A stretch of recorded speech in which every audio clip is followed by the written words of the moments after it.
All right, so let's kick off week 3 right away with the quarterbacks here. We're going to start off on the high end here with Patrick Mahomes. I do think he's going to be a fine and safe play pretty much any week. You know, he's going to get you anywhere from 20 to 35 DK points. Now, Baltimore is going to be his toughest matchup out of the whole year, but still, Baltimore has given up points to the quarterback this year. Don't mind it. You know, that game is going to be something you might want to stack, so maybe you'd want to think about Lamar Jackson as well. Dak Prescott's a quarterback that will be actively targeting. He is going against the Miami Dolphins, who we already know is a poor defense. You can stack him pretty easily with someone like Amari Cooper. And then also we got Smith there, who could be a nice little value play for us this week. Not going to be a bad play. Obviously, Dak Prescott has been very impressive thus far. I think I'll go with the running back route, though, when I'm targeting Dallas mostly. All right, going a little bit lower here, I still do like Josh Allen as a play. This should be a play where he goes out and dominates the Bengals. You know, it's still, I think he's only get around 20 DK points, and I think we can get that a little bit lower.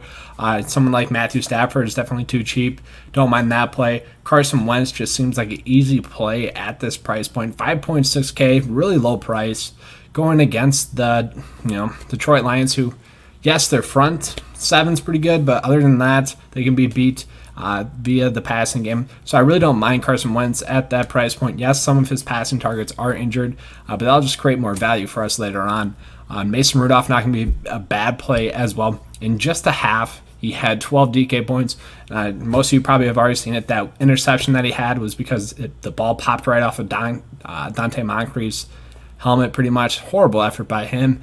But I do really like Mason Rudolph. That's not a horrible match, but I do think he'll easily hit value at that price. He could easily just go for 20 DK points and have a solid week for us. Also really like Kyle Allen here, who might get the start because Cam Newton is injured going against the Cardinals, who we already know is not the best pass defense thus far.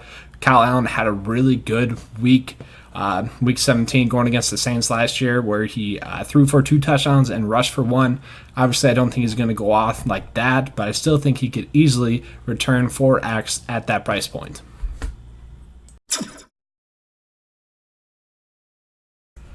All right, getting to the running backs here. Obviously, Ezekiel Elliott, that's going to be a play that you want to go out and actively target. Going against the Miami Dolphins, who gave success to Mark Ingram and also Sony Michel last week. This is just going to be easy expected touchdown opportunity for Ezekiel Elliott. And at that price point, that's pretty easy play for me. I have him projected to score well over 20 DK points, so that's going to be a strong play. Dalvin Cook going against the Oakland Raiders. Really not that bad of a matchup, actually. I do like the Oakland Raiders defense slightly, but he should be able to get his 18 DK points at that price point. It's not going to kill you, and obviously he has shown the upside to go for more. Austin Eckler, we know that the targets are going to be there. It's going to be, 5 to 8 targets each and every week, especially with Hunter Henry now injured. And then he's going to get around, 50 yards rushing or more.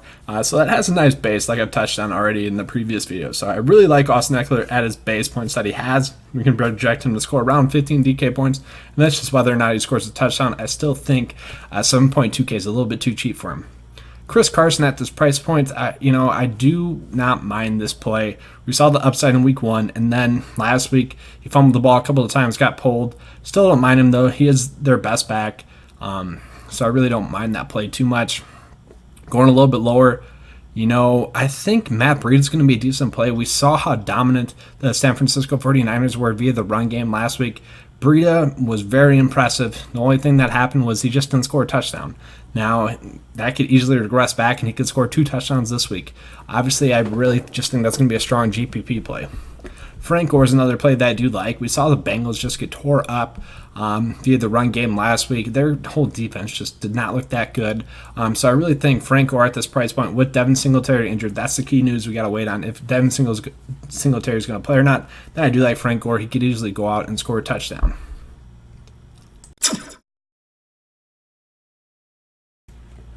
All right, moving on. The receivers on the high end here, I do like kind of all of them. They're all going to be nice plays, more going to be stacking plays. But yeah, none of them stand out above one another. So they're all going to be decent plays, but I'm not going to actively go out and grab one of them. I still think Chris Godwin priced at 6.9K is a fine play, but I also do like Mike Evans now priced a little bit too low. He's getting slept on a little bit. He has seen just as many targets. So those two, if you want to switch off in a couple of GPP lineups, I don't mind.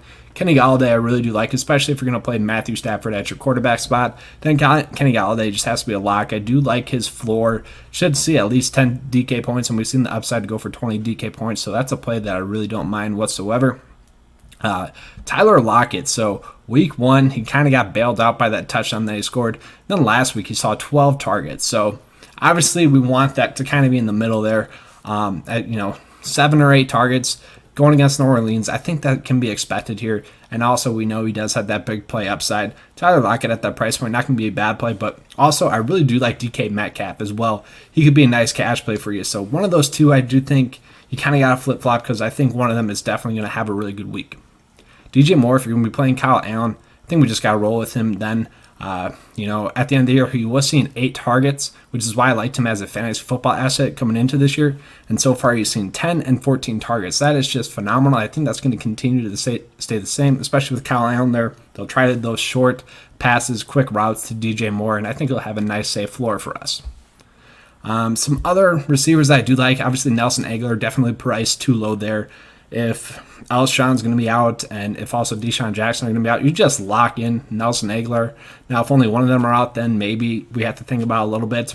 I should mention Larry Fitzgerald, Christian Kirk, and also Emmanuel Sanders, other than DK Metcalf, are all too cheap of options there in that 4K range. So those are going to be strong plays for you as well.